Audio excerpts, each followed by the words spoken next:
I need to let you know that this trial contains major spoilers for the 6.0 story. If you are not up to this point in the story, I'd recommend clicking away from this video and coming back when you are up to this trial. For now though, let's begin. Hi, I'm the Scrub and you're here for one reason. All of the Meteons went out into the universe in search of hope and found nothing but sadness, despair and heartache. In order to free mankind from their own future pain, they began to sing their Song of Oblivion. They ushered in the final days, which have slowly ticked away to the final hours and now the final minutes. And so, on the back of Shinryu, at the edge of the universe, it falls to us.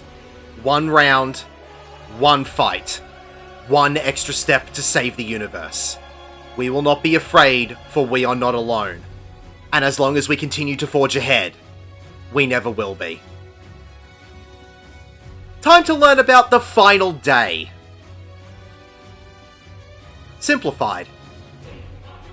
The arena will not have any walls, so try not to fat finger that backflip. Elegia is a room-wide AoE that will create planets around the outside of the arena. You'll need to pay attention to the speed at which the planets move. They will always move anti-clockwise around the arena, but you'll need to check which of the two are moving slowly. You'll need to move very far away from the one that is moving slowly, as this one will be hit by the other planet. It will create a very large AoE where the planets collide, so you'll need to make sure that you're on the entire other side of the arena to the planets colliding. Getting caught in this massive AoE will give you a Vol stack. The planet mechanic will repeat. When these second planets collide, Endsinger will cast Galaxius. This will be a knockback from the middle of the arena. You will need to move close to the middle of the arena and be pushed back to the outside of the arena without falling off, or use knockback immunity to nullify the cast. Next will be the cast of Elenkos. You will have to look at the Endsinger to see where the next sets of AoEs will be coming from. If her mouth is open and begins to glow, you will need to get to the sides of the arena as she will throw out a straight line AoE down the center of the arena. If it looks like she is crying, you will need to move to the middle to avoid the AoEs on the sides of the arena. Getting hit by either of these AoEs will give you a Vol stack. Death's Embrace will give everyone a narrow conal AoE that will follow them around the arena. Everyone will need to spread out and avoid overlapping the AoEs. When the cast ends, the AoEs will go off and feathers will land on the ground where every player is standing. You will need to get away from these feathers as they will explode after a short time with a small AoE around them. If you get hit by any of these AoEs, you'll get a Vol stack per AoE you are hit by. The cast of Aporia will create Endsinger heads on the north side of the arena. They will all have their mouths open, which will be glowing, and perform straight line AoEs in front of them. Just move between the heads to dodge the AoEs. Hubris is a tank buster on both tanks. This does cleave, so tanks will need to spread out or risk deleting each other. And everyone else shouldn't stand with the tank or you'll doom the universe. After this will be the cast of Elegia Unforgotten. This will still be the room-wide AoE with the planets, but this time after the planets explode, Endsinger will rewind and freeze time so that the mechanic will be paused mid-impact. She will then tether to the exploding planets and cast Fatalism. This will cause the planets to explode again, so make sure that you stay on the far side of the arena and dodge the very large AoEs. This mechanic will repeat, but at the end of the next Fatalism cast, Endsinger will cast Galaxius and knock back all players from the middle of the arena. So you'll need to dodge into a safe spot and use knockback immunity when the pushback appears on the ground, or you'll need to position yourself to be knocked into the safe area and avoid the exploding planets. The cast of Ecstasis will cause 5 AoEs to appear on the ground, 1 in the middle of the arena and 4 on the outside, which will be the same distance apart. If you get hit by any of these, it will give you a Vol stack. These AoEs will have Endsinger heads appear where they were positioned. Endsinger will then begin to cry, which will cause all of the heads to also begin to cry and have an expanding black AoE from beneath each of the heads. These will continue to expand to an uncomfortable amount, so make sure that you're right on the outside of the arena and in between 2 of the heads to make sure that you're far enough away from the black sludge. Touching any of these AoEs will give you a Vol stack for every tick that you remain inside the AoE. After this mechanic is finished, Endsinger will become untargetable and fly up from the arena. She will reappear on a random side of the arena with a very thick straight line AoE as she gets ready to dash across the arena with the cast of Interstellar. At the same time as this, 4 random players will get a point blank AoE with a pink marker over their heads. If you get a point blank AoE, try and spread out between the 2 safe sides as much as possible. If you get hit by the straight line AoE, you'll get a Vol stack. When Endsinger returns to the arena, Aporia and Elenkos will overlap, so you'll need to dodge the straight line AoEs, then look to Endsinger to dodge the next AoE coming from her. Then Endsinger will cast 2 Elegia Unforgottens back to back. There will be 2 sets of exploding planets that will have their time rewound. When she casts Fatalism, you'll have to see which of the planets she tethers to first, as this will be the next planet that will explode. The first planet will also be accompanied with a knockback, and the second planet will come with the cast of Nemesis, which will put AoEs on random party members. So you'll need to try and move around the arena and dodge every planet and AoE as best you can. When you get Endsinger below approximately 50% health, she will cast Planetus. At the end of this cast, a cutscene will play. When you regain control of your character, you will see that she has created a massive planet, and an ad will be in the middle of the arena. A bar labeled Despair will appear. If this bar fills, Meteon will enrage and wipe the group. The ad will cast Meteor Radiant. Several planets will spawn around the edge of the arena and have colourful straight line guides to show you where they are going to land in the arena. These will only be medium-sized AoEs, so you can stay near the centre of the arena and dodge away from them quite easily. Getting hit by any of the planets will give you a Vol stack. The ad will also cast Meteor Outburst, which will give all players a point-blank AoE. Spread out and avoid overlapping these. And also Catastrophe, which is a room-wide AoE. You can use whatever limit break you have on the ad, as you will get a fresh new LB3 after it dies, and you will definitely want the LB3 for what comes next. When you defeat the ad, Endsinger will cast the ultimate fate and doom the universe. It will say in the chat, transcend your limits to survive. This is where a tank will finally get to press the button. I normally like to wait until it says in the chat, 4 seconds until Oblivion is sealed. Tanks will then need to press the tank limit break 3. This is absolutely required, as if the tanks do not press the limit break 3 in time or press it too early so the buff falls off, the party will wipe and you will have to start again. If you press the button correctly, everyone will survive. This is where Endsinger will tell you to get fucked and cast Fatalism again. She will rewind time and create the massive planet again. You will need to continue DPSing down Endsinger as fast as you can until the planet hits.